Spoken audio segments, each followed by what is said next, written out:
ദൈവമനുഷ്യൻ്റെ സ്നേഹഗീത അധ്യായം 257 വാല്യം 6. ഈശോ അൽഫേയൂസിൻ്റെ മകൻ ജെയിംസിന് അയാളുടെ ഭാവി അപ്പസ്തോല ദൗത്യം വെളിപ്പെടുത്തുന്നു. ആ രാത്രി കഴിഞ്ഞു, പകലും തീരാറായി. തലേ ദിവസത്തെ അതേ സമയമായിരിക്കുന്നു. ജെയിംസ് ഇപ്പോഴും കൊടുമുടിയുടെ ആ പിളർപ്പിൽ ചുരുണ്ടുകൂടിയിരിക്കുകയാണ്. തല കുനിച്ച് മുട്ടുകളിന്മേൽ വച്ചാണിരിക്കുന്നത്. മുട്ടുകൾ മടക്കി വച്ചിട്ട് കൈകൾ കൊണ്ട് ചുറ്റിപ്പിടിച്ചിരിക്കുന്നു. ധ്യാനത്തിൽ മുഴുകിയിരിക്കുകയാണോ ഉറങ്ങുകയാണോ എന്ന് എനിക്കറിഞ്ഞുകൂടാ. ഏതായാലും ചുറ്റും സംഭവിക്കുന്നതൊന്നും അറിയുന്നില്ല. കാരണം 2 വലിയ പക്ഷികൾ എന്തോ കാരണത്താൽ പുൽത്തകിടിയിൽ വലിയ ശണ്ട, കാട്ടുകോഴികളോ മറ്റോ ആയിരിക്കും. നാനാവർണ്ണത്തിലുള്ള തൂവലുകൾ. കൊച്ചു കോഴിപ്പൂവൻ്റെ വലിപ്പമുണ്ട്, എന്നാൽ പൂവില്ല. ചെമന്ന മാംസത്തൊപ്പി തലയിലുണ്ട്. ചെകിട്ടിലും ചെമ്മപ്പ്. തല ചെറുതാണെങ്കിലും ചുണ്ട് മൂർച്ചയുള്ള കുന്തം പോലെയുണ്ട്. കാരണം ശണ്ടയിൽ തൂവലുകൾ പറക്കുന്നു, രക്തം ചീറ്റുന്നു.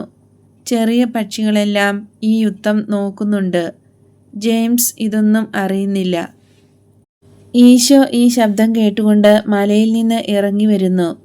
ആ 2 എതിരാളികളെയും അകറ്റുന്നതിന് കൈകൊട്ടി. ചോര ഒലിപ്പിച്ചുകൊണ്ട് ഒരെണ്ണം പർവ്വതത്തിൻ്റെ വശത്തേക്കും മറ്റേത് മുകളിലുള്ള ഓക്ക് വൃക്ഷത്തിലേക്കും പറന്ന് വഴക്കടിച്ചപ്പോൾ താറുമാറായ തൂവലുകളൊക്കെ ഒതുക്കി വയ്ക്കുന്നു. ഈശോ സ്വരമുണ്ടാക്കിയിട്ടും ജെയിംസ് തല ഉയർത്തിയില്ല. ഈശോ പുഞ്ചിരി തൂക്കിക്കൊണ്ട് ഏതാനും ചുവടുകൾ കൂടെ മുന്നോട്ട് വന്ന് പുൽത്തകിടിയുടെ നടുവിൽ നിൽക്കുന്നു. സൂര്യപ്രകാശത്തിൽ ഈശോയുടെ വസ്ത്രത്തിൻ്റെ വലതുവശം ചെമപ്പായി. ജെയിംസ് ഉറക്കമായിരുന്നില്ല. കാരണം ഈശോ ജെയിംസെ വരൂ എന്ന് മെല്ലെ വിളിച്ചപ്പോൾ അയാൾ തല ഉയർത്തി എഴുന്നേറ്റ് ഈശോയുടെ പക്കലേക്ക് പോകുന്നു. അവൻ ഈശോയെ സ്വല്പസമയം നോക്കി നിൽക്കുകയാണ്. ഈശോ ഗൗരവത്തോടെ അവനെ നോക്കുന്നു, എന്നാൽ പുഞ്ചിരി കൊണ്ട് പ്രോത്സാഹിപ്പിക്കുന്നു. ആ പുഞ്ചിരി കണ്ണുകൾ കൊണ്ടോ അധരങ്ങൾ കൊണ്ടോ അല്ലെങ്കിലും വ്യക്തമാണ്. തൻ്റെ സഹോദരൻ്റെ വികാരങ്ങളും ഏറ്റവും ചെറിയ പ്രതികരണങ്ങളും പോലും മനസ്സിലാക്കാൻ ആഗ്രഹിക്കുന്ന മട്ടിൽ ഈശോ അയാളെ സൂക്ഷിച്ചു നോക്കുന്നു.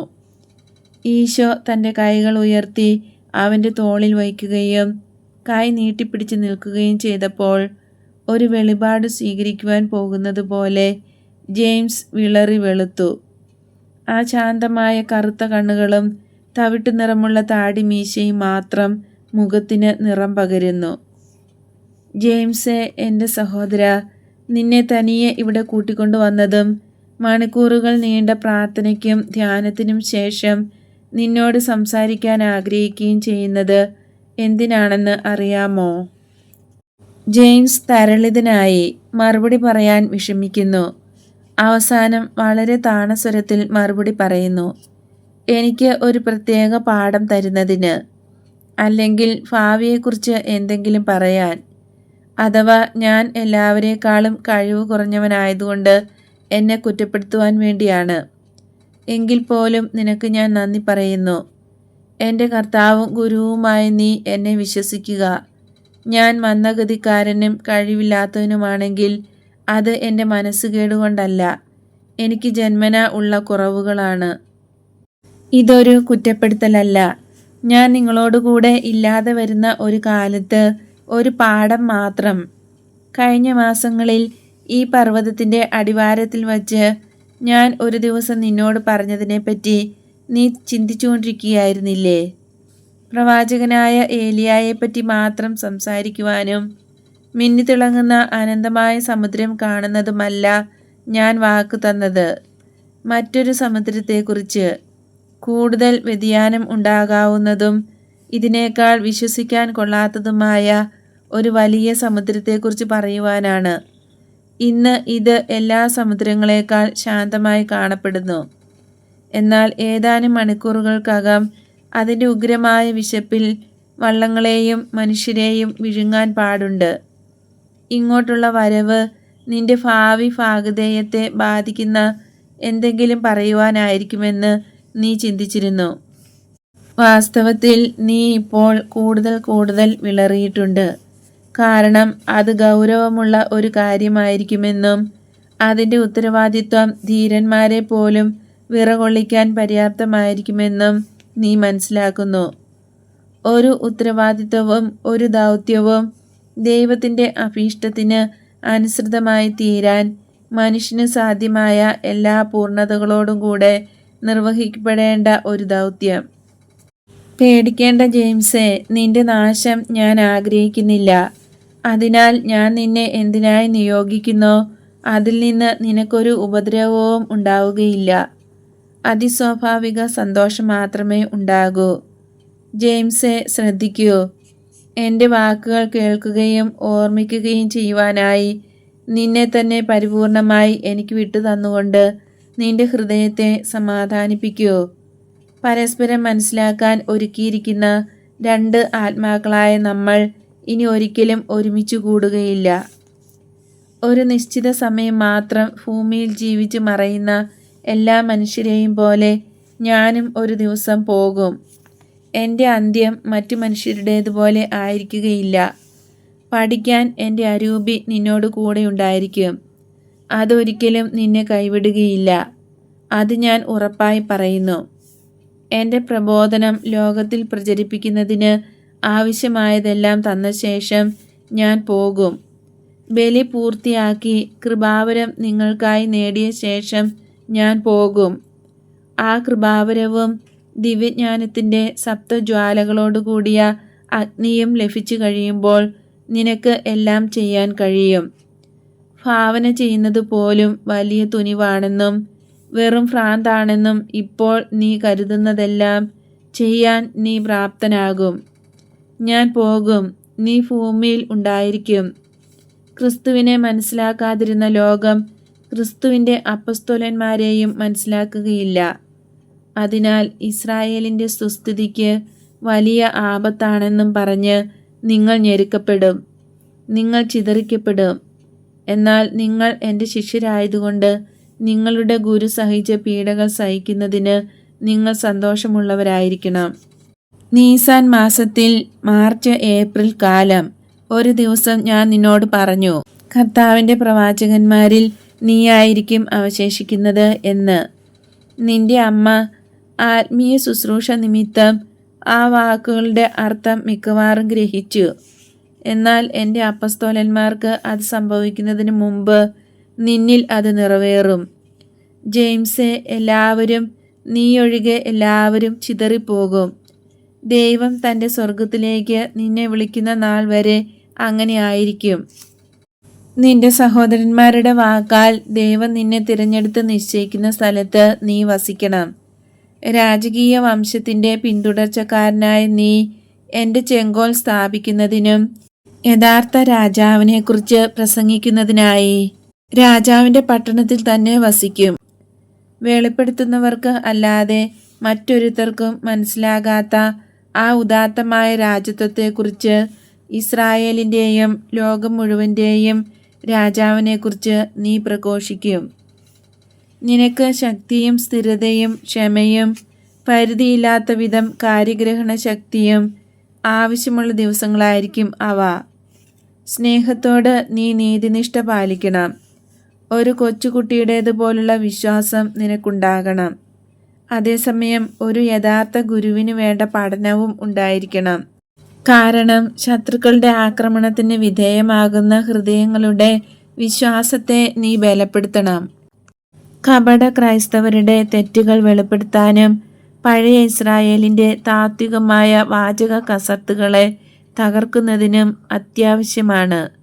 ഇപ്പോൾ അന്ധരായിരിക്കുന്ന അവർ പ്രകാശത്തെ വധിച്ചു കഴിയുമ്പോൾ കൂടുതൽ അന്ധരായിത്തീരും. അവർ പ്രവാചകന്മാരുടെ വാക്കുകളെ വളച്ചൊടിക്കും. മാത്രമല്ല എൻ്റെ പിതാവിൻ്റെ കൽപ്പനകളെ പോലും തകിടം മറിക്കും. ഇതെല്ലാം അവർ ചെയ്യുന്നത് പിതാക്കന്മാരും പ്രവാചകന്മാരും മുൻകൂട്ടി പറഞ്ഞിട്ടുള്ളത് എന്നെക്കുറിച്ചല്ല എന്ന് സ്ഥാപിച്ച് മനസ്സിന് സ്വയം സമാധാനം കൊടുക്കാനാണ്. നേരെ മറിച്ച് ഞാൻ ദരിദ്രൻ, മാനസിക വിഭ്രാന്തിയുള്ളവൻ, സ്വപ്നക്കാരൻ എന്നിങ്ങനെ പഴയ ഇസ്രായേലിലെ കൊള്ളാവുന്നവർ പറയും. അവരിൽ നികൃഷ്ടരായവർ പിശാച് ബാധിച്ച ഒരു അബദ്ധ പണ്ഡിതനാണ് ഞാൻ എന്ന് പറയും. അന്ന് നീ എൻ്റെ തനി പതിപ്പായിരിക്കണമെന്ന് ഞാൻ നിന്നോട് യാചിക്കുന്നു. ഇല്ല, അത് അസാധ്യമായതല്ല, അത് സാധിക്കുന്ന കാര്യമാണ്. നിന്റെ ഈശോയെ നീ എപ്പോഴും മനസ്സിൽ കാത്തു സൂക്ഷിക്കണം. അവൻ്റെ പ്രവർത്തനങ്ങൾ, വാക്കുകൾ, ചെയ്തികൾ എല്ലാം നിന്റെ മനസ്സിൽ ഉണ്ടായിരിക്കണം. നീ ഉരുകി എന്നിൽ ചേർന്നിരിക്കണം. ലോഹങ്ങൾ രൂപപ്പെടുത്താൻ ഉരുക്കി മൂശയിൽ ഒഴിക്കുന്നത് പോലെ നീ ഉരുകി എന്നിൽ നിറയണം. ഞാൻ നിന്നോടുകൂടെ എപ്പോഴും ഉണ്ടായിരിക്കും, സജീവമായി ഉണ്ടായിരിക്കും. നിങ്ങൾക്ക് ആഗ്രഹമുണ്ടെങ്കിൽ തീർച്ചയായും നിങ്ങളെ എന്നോട് ഒന്നിപ്പിക്കാനും എൻ്റെ പ്രതിരൂപമാക്കാനും കഴിയും. എന്നാൽ നീ ചെറുപ്പം മുതൽ തന്നെ എന്നോട് കൂടെ ഉണ്ടായിരുന്നവനല്ലേ? മേരിയുടെ പക്കൽ നിന്നും ജ്ഞാനമാകുന്ന ഭക്ഷണം കഴിച്ച് വളർന്നവനല്ലേ? എന്നിൽ നിന്ന് ലഭിക്കുന്നതിന് മുമ്പ് തന്നെ അമ്മയിൽ നിന്ന് അറിവ് നേടിയവനല്ലേ? ഇസ്രായേലിലെ ഏറ്റവും നീതിമാനായ ആളിൻ്റെ സഹോദരപുത്രനല്ലേ? അതിനാൽ നീ പൂർണ്ണമായും ക്രിസ്തു ആയിരിക്കും. എനിക്ക് അതിന് കഴിവില്ല കർത്താവെ, എനിക്ക് അതിന് കഴിവില്ല. ഈ ദൗത്യം എൻ്റെ സഹോദരന് കൊടുക്കൂ, അല്ലെങ്കിൽ ജോണിന് കൊടുക്കൂ, അല്ലെങ്കിൽ സൈമൺ പത്രോസിന് അഥവാ മറ്റേ സൈമണിന് കൊടുക്കൂ. എനിക്ക് തരേണ്ട എൻ്റെ കർത്താവെ, എന്തിനാണ് എന്നെ ഏൽപ്പിക്കുന്നത്?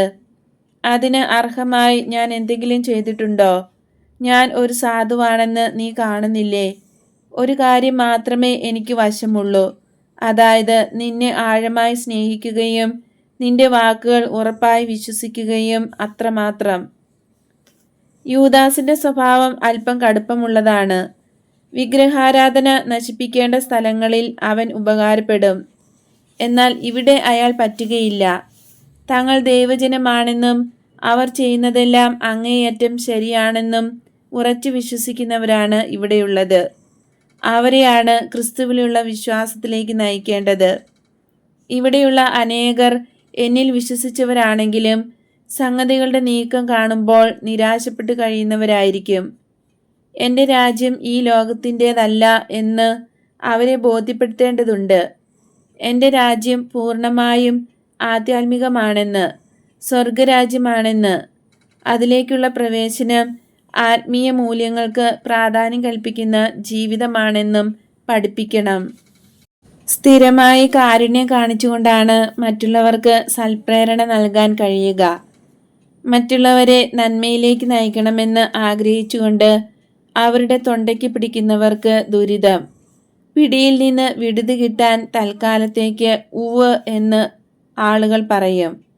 എന്നാൽ പുറകോട്ട് ഒന്ന് തിരിഞ്ഞു നോക്കുക പോലും ചെയ്യാതെ അവർ ഓടി അകലും.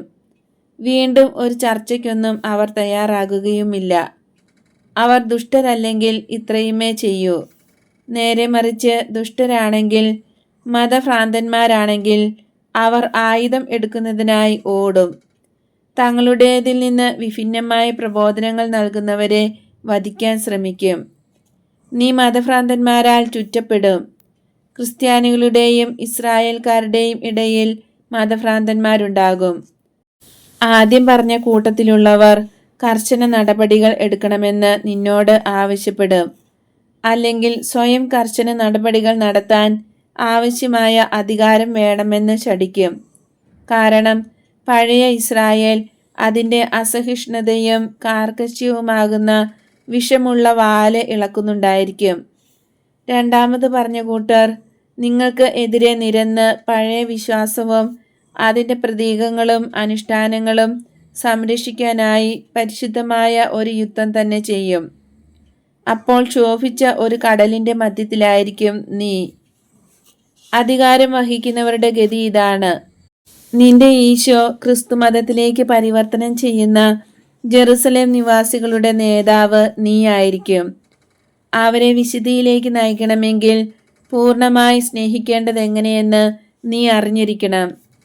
യഹൂദരുടെ ഭ്രഷ്ടുകൾക്കും ആയുധ പ്രയോഗങ്ങൾക്കും എതിരെ നിന്റെ ഹൃദയത്തെ ഉറപ്പിച്ചു നിർത്തണം. എന്നാൽ മറ്റായുധങ്ങളും ഭ്രഷ്ട് കൽപ്പിക്കലും കൊണ്ടാവരുത്. ആ എതിർപ്പ് പുറജാതികളെ അഴുക്കായി കണക്കാക്കുന്ന പ്രീശരെ അനുകരിക്കുവാൻ ശ്രമിക്കരുത്. ഞാൻ അവർക്ക് വേണ്ടി കൂടെയാണ് വന്നത്. കാരണം മരണത്തിന് വിധേയമായ ശരീരം ദൈവം സ്വീകരിച്ചതിൽ കാണിച്ച എളിമപ്പെടുത്തൽ ഇസ്രായേലിനെ മാത്രം രക്ഷിക്കാനായില്ല, അതിനേക്കാൾ അധികം എളിമപ്പെടുത്തലായിരുന്നു അത്. കാരണം എൻ്റെ സ്നേഹനിമിത്തം ഒരു ആത്മാവിനെ മാത്രം രക്ഷിക്കാനായി പോലും മനുഷ്യാവതാരം സ്വീകരിക്കാൻ ഞാൻ തയ്യാറാണെങ്കിലും ദൈവത്തിൻ്റെ പൂർണ്ണതകളിലൊന്നായ നീതി ആവശ്യപ്പെടുന്നത് അപരിമിതൻ എളിമപ്പെടുന്നത് അപരിമിതമായതിനു വേണ്ടിയാകണം എന്നാണ്. അതായത് മനുഷ്യവർഗം മുഴുവനും വേണ്ടി. പുറം ജാതികളോട് നീ കാരുണ്യം കാണിക്കണം, കാരണം അവരെ അകറ്റാൻ പറ്റുകയില്ല. എൻ്റെ പ്രബോധനങ്ങളെ സംബന്ധിച്ച് നിർബന്ധമുണ്ടാകണം. എന്നാൽ ആത്മാക്കൾക്ക് ഉപദ്രവം ചെയ്യാത്ത മറ്റു കാര്യങ്ങളിലും ജീവിതമുറകളിലും സ്വാതന്ത്ര്യം നൽകണം. എന്നാൽ ഇക്കാര്യത്തിൽ നിന്റെ സഹോദരന്മാരുമായി നിനക്ക് വലിയ യുദ്ധം ചെയ്യേണ്ടി വരും. കാരണം ബാഹ്യവും നിഷ്പ്രയോജനവുമായ അനേകം അനുഷ്ഠാനങ്ങളിൽ ഇസ്രായേൽ മുഴുകിയിരിക്കുകയാണ്. അവയൊന്നും ആത്മാക്കളിൽ പരിവർത്തനമുളവാക്കുകയില്ല. എന്നാൽ നിന്റെ ശ്രദ്ധ മുഴുവൻ അരൂപിയെക്കുറിച്ച് ആയിരിക്കണം, അരൂപിയെക്കുറിച്ച് മാത്രമായിരിക്കണം. അങ്ങനെ ആയിരിക്കാൻ നിന്റെ സഹോദരന്മാരെ നീ പഠിപ്പിക്കുകയും വേണം. പുറജാതികൾ അവരുടെ തഴക്കങ്ങളിൽ നിന്ന് ഉടനടി മാറുമെന്ന് കരുതരുത്. ഒറ്റയടിക്ക് നിന്റെ സ്വഭാവം മാറ്റാൻ നിനക്ക് കഴിയില്ലല്ലോ. നിന്റെ പാറമേൽ നങ്കൂരം ഉറപ്പിച്ച് അനക്കമില്ലാതെ അവിടെ തന്നെ വസിക്കരുത്.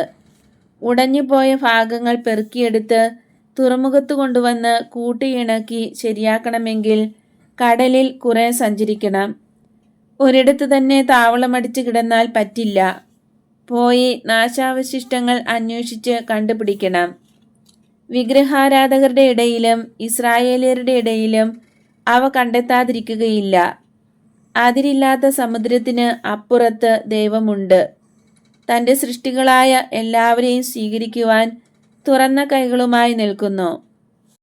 വിശുദ്ധിയുടെ സമ്പന്നമായ പാരമ്പര്യമുള്ള ഇസ്രായേൽക്കാരെയും ദരിദ്രരായ വിഗ്രഹാരാധക പാരമ്പര്യമുള്ളവരെയും സ്വീകരിക്കുവാൻ ദൈവം തയ്യാറായി നിൽക്കുകയാണ്. ഞാൻ പറഞ്ഞു, നിന്റെ അയൽക്കാരനെ നീ സ്നേഹിക്കണമെന്ന്. നിന്റെ അയൽക്കാരൻ നിന്റെ ബന്ധുവും നാട്ടുകാരനും മാത്രമല്ല, നീ ഒരിക്കലും കണ്ടിട്ടില്ലാത്ത മലമൂടനും നിന്റെ അയൽക്കാരനാണ്. നിനക്ക് അറിവില്ലാത്ത നാടുകളിൽ പ്രഭാത സൗന്ദര്യം ആസ്വദിച്ചുകൊണ്ടിരിക്കുന്ന അജ്ഞാതനും മഞ്ഞു മൂടിക്കിടക്കുന്ന ഏഷ്യൻ പർവ്വത ശിഖരങ്ങളിൽ യാത്ര ചെയ്യുന്നവര്, ആഫ്രിക്കൻ ഉൾനാടുകളിലെ അറിയപ്പെടാത്ത വനങ്ങളിലൂടെ ഒഴുകുന്ന അരുവിയിൽ നിന്നും വെള്ളം കുടിക്കുന്ന ആഫ്രിക്കൻ കാട്ടുമനുഷ്യനും നിന്റെ അയൽക്കാരനാണ്. സൂര്യനെ ദേവനായി ആരാധിക്കുന്ന ഒരുവൻ, അല്ലെങ്കിൽ ആർത്തി പൂണ്ട ചീങ്കണ്ണിയെ ദൈവമായി കരുതുന്നതും, അഥവാ അല്പം സത്യം ഗ്രഹിച്ചതിനാൽ അവതരിച്ച ജ്ഞാനം തന്നെയാണ് താനെന്ന് ധരിച്ചിരിക്കുന്ന ഒരുവൻ, തന്നോട് വിശ്വസ്തരായിരിക്കുന്നവർക്ക് ലഭിച്ച അറിവ് പൂർണ്ണതയിൽ നിന്ന് വളരെ വിദൂരമാണെങ്കിലും പകർന്നു കൊടുക്കാൻ വിമുഖനായവൻ, അഥവാ റോമിൽ നിന്നോ ആഥൻസിൽ നിന്നോ മനം പിരട്ടുമായി വന്നവൻ, ഞങ്ങൾക്ക് ദൈവത്തെക്കുറിച്ച് പറഞ്ഞു തരിക എന്ന് ആവശ്യപ്പെട്ടാൽ അവരോട് നീ ഇങ്ങനെ പറയരുത്, നിന്നെ ഞാൻ തിരസ്കരിക്കുന്നു. കാരണം നിന്നെ ദൈവത്തിലേക്ക് കൊണ്ടുചെല്ലുന്നത് ദൈവനിന്ദയായിരിക്കും. അവർ അറിവില്ലാത്തവരാണ്. എന്നാൽ ഇസ്രായേലിന് അറിവുണ്ട് എന്ന കാര്യം എപ്പോഴും ഓർത്തുകൊള്ളണം. എന്നാൽ തന്നെയും ഇസ്രായേലിൽ അനേകം പേർ മറ്റുള്ളവരെക്കാൾ കൂടിയ വിഗ്രഹാരാധകരുണ്ട്. അങ്ങനെയായിരിക്കുകയും ചെയ്യും. ലോകത്തിലെ ഏറ്റവും കിരാതരായ വിഗ്രഹാരാധകരെക്കാൾ നികൃഷ്ടരും ക്രൂരരുമായ വിഗ്രഹാരാധകർ ഇസ്രായേലിൽ ഉണ്ടായിരിക്കും. ഈ വിഗ്രഹത്തിനോ ആ വിഗ്രഹത്തിനോ ആയിരിക്കുകയില്ല അവർ മനുഷ്യനെ ബലി അർപ്പിക്കുന്നത്, തങ്ങൾക്ക് തന്നെ ആയിരിക്കും. തങ്ങളുടെ അഹങ്കാരത്തിനായിരിക്കും മനുഷ്യനെ ബലി ചെയ്യുന്നത്. ശമനമില്ലാത്ത രക്തദാഹത്താൽ ഉണങ്ങി വരണ്ട അവരുടെ ദാഹം ശമിപ്പിക്കാൻ, യുഗാന്ത്യം വരെ നീണ്ടു നിൽക്കുന്ന അവരുടെ രക്തദാഹം ശമിപ്പിക്കാൻ അവർ മനുഷ്യരെ കുരുതി കഴിക്കും. ആ കഠിനദാഹം അതിൻ്റെ കാരണക്കാരനായവനെ വിശ്വാസത്തോടെ കുടിക്കുമെങ്കിൽ മാത്രമേ ശമിക്കുകയുള്ളൂ. എന്നാൽ അപ്പോഴത്തേക്കും ലോകാവസാനമായി കഴിയും. കാരണം ഞാൻ ദൈവവും മിശിഹായുമാണെന്ന് ഏറ്റുപറയുന്നവരിൽ ഏറ്റവും ഒടുവിലത്തെ ആളുകൾ ഇസ്രായേൽക്കാർ ആയിരിക്കും. എൻ്റെ ദൈവത്വത്തിന് തെളിവായി ഞാൻ നൽകിയിട്ടുള്ളതും നൽകാനിരിക്കുന്നതുമായ എല്ലാ അടയാളങ്ങളും ഉണ്ടെങ്കിൽ തന്നെയും ക്രിസ്ത്യാനികളുടെ വിശ്വാസം നിഷ്ഫലമായി പോകാതിരിക്കുവാൻ നീ ജാഗരൂകനായിരിക്കണം. അത് വാക്കുകളിലും കപടഭക്തി പ്രകടനങ്ങളിലും മാത്രം ഒതുങ്ങിയിരിക്കുകയാണെങ്കിൽ നിഷ്ഫലമായിരിക്കും. അരൂപിയാണ് ജീവൻ നൽകുന്നത്. യാന്ത്രികമായ അഥവാ ഫരിസേയരുടേത് പോലുള്ള അഭ്യാസനങ്ങൾ അഭിനയം മാത്രമാണ്. യഥാർത്ഥ വിശ്വാസം അവയിലില്ല. തന്നിമിത്തം അരൂപിയില്ല. വിശ്വാസികളുടെ സമൂഹത്തിൽ ദൈവസ്തുതികൾ ആലപിക്കുകയും എന്നാൽ സ്വന്തം പ്രവൃത്തികളെല്ലാം ദൈവത്തെ ശപിക്കുന്നതുമായാൽ മനുഷ്യന് എന്തുപകാരം? ഇപ്രകാരമുള്ള ഒരു കപട വിശ്വാസികളുടെ നിന്ദാപാത്രമാകാതെ ദൈവം തൻ്റെ ദൈവത്വവും രാജ്യത്വവും പൈതൃക സ്നേഹത്താൽ നിലനിർത്തുന്നു. എല്ലാവരുടെയും മേൽ നീ ശ്രദ്ധാലുവായിരിക്കണം. അവനവന് ഇല്ലാത്ത ഒരു സ്ഥാനം സ്വയം ഏറ്റെടുക്കുന്നവരുണ്ടോ എന്ന് മനസ്സിലാക്കിയിരിക്കണം. സന്ദർഭം അനുസരിച്ച് ആവശ്യമുള്ള പ്രകാശം ഒരിക്കലെങ്കിലും ഇല്ലാതെ വരാൻ ദൈവം അനുവദിക്കുകയില്ല. ഗുരു എന്ന് വിളിക്കപ്പെടാൻ അനവധി ആളുകൾക്ക് താല്പര്യം കാണും. നിങ്ങൾക്ക് ഒരു സ്വാമിനി മാത്രമേയുള്ളൂ, സഭ. അവളാണ് അവൻ്റെ തുടർച്ച. സഭയിൽ ഗുരുക്കന്മാരുണ്ടായിരിക്കും, പഠിപ്പിക്കാനുള്ള പ്രത്യേക ചുമതലയോടെ അഭിഷേകം ചെയ്യപ്പെട്ടവർ. എന്നാൽ വിശ്വാസികളിൽ കുറെ പേർ ദൈവനിശ്ചയപ്രകാരവും തങ്ങളുടെ വിശുദ്ധി നിമിത്തവും, അതായത് അവരുടെ സന്മനസ് നിമിത്തം ജ്ഞാനത്തിൻ്റെ ചുഴലിയാൽ നിർബന്ധിക്കപ്പെട്ട് സംസാരിക്കുന്നവരായിരിക്കും. വേറെ ചിലർക്ക് സ്വയം വലിയ ജ്ഞാനമുണ്ടായിരിക്കുകയില്ല. എന്നാൽ ശില്പികളുടെ കയ്യിലെ വഴക്കമുള്ള ആയുധങ്ങളാകാൻ അവർക്ക് കഴിയും. ശില്പിയുടെ നാമത്തിൽ അവർ സംസാരിക്കും. ഒരു പിതാവിൻ്റെ വാക്കുകൾ അതേപടി ആവർത്തിച്ച് പറയുന്ന നല്ല മക്കളെപ്പോലെയായിരിക്കും അവർ. മക്കൾക്ക് അവർ ആവർത്തിക്കുന്ന വാക്കുകളുടെ അർത്ഥം ശരിക്കും മനസ്സിലായിട്ടില്ലെങ്കിലും പറയുന്നതെല്ലാം അവസാനമായി തങ്ങൾ ഗുരുക്കന്മാരാകുന്നു എന്ന മട്ടിൽ പ്രസംഗിക്കുന്നവരും കാണും. അവരുടെ അതിഭാഷണം സാധുജനങ്ങളെ വഴിതെറ്റിക്കും. അവർ അഹങ്കാരികളും ഹൃദയകാഠിന്യമുള്ളവരും അസൂയാലുക്കളും മുൻകോപികളും നുണയന്മാരും കാമാസക്തരുമായിരിക്കും. ദൈവസന്നിധിയിൽ ജ്ഞാനമുള്ളവരും പരിശുദ്ധാത്മാവിൻ്റെ അരുമ മക്കളുമായവരുടെ വാക്കുകൾ സ്വീകരിക്കണമെന്ന് ഞാൻ പറയുന്നു.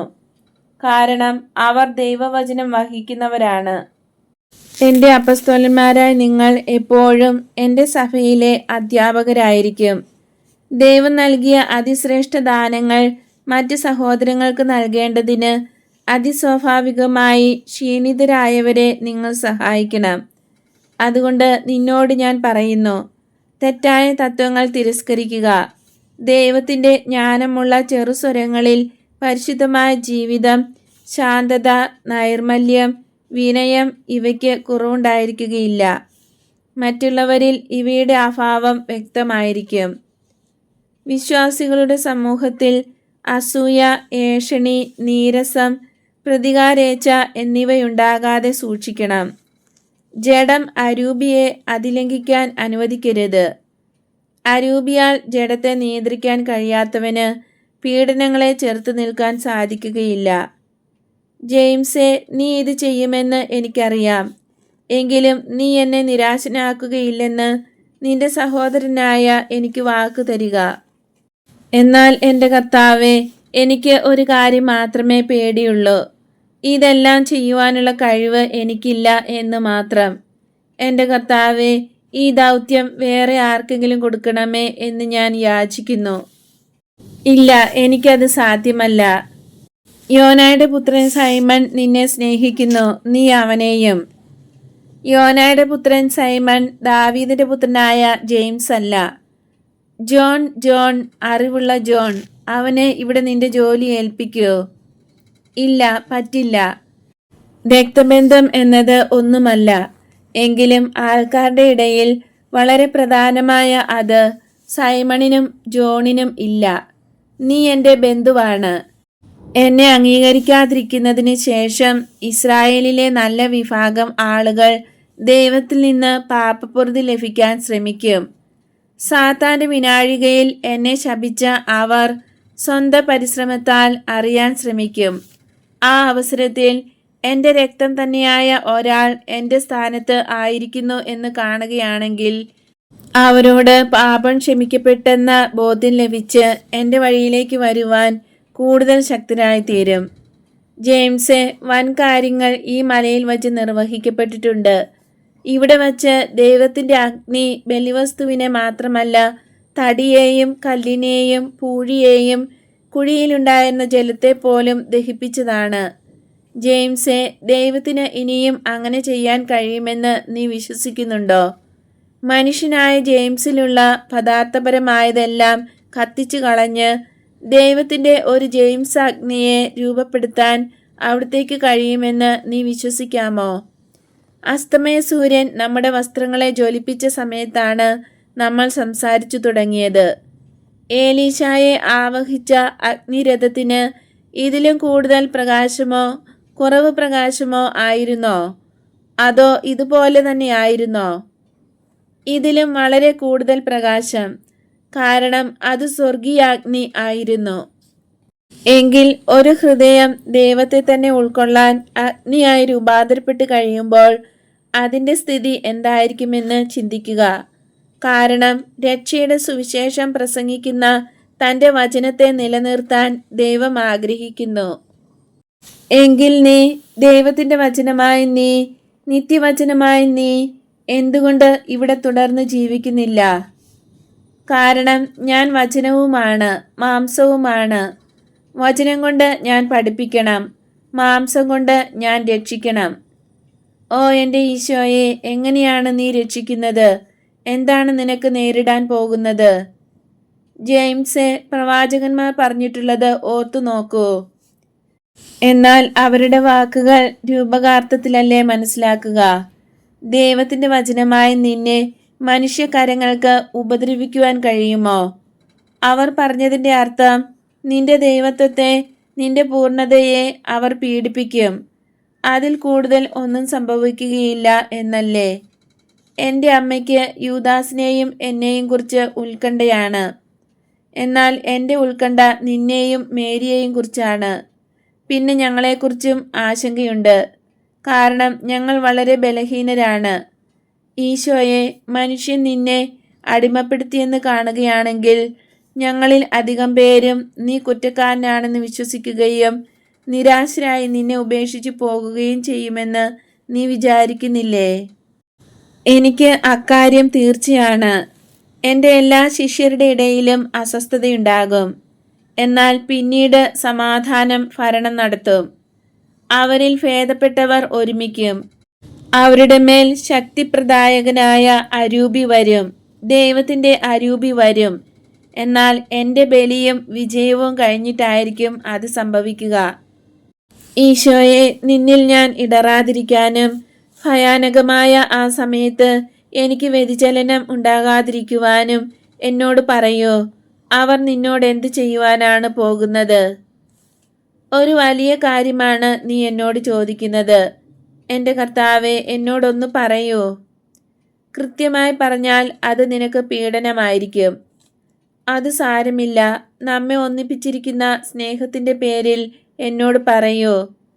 ഇത് ആരും അറിയേണ്ടതില്ല. എന്നോടത് പറയൂ.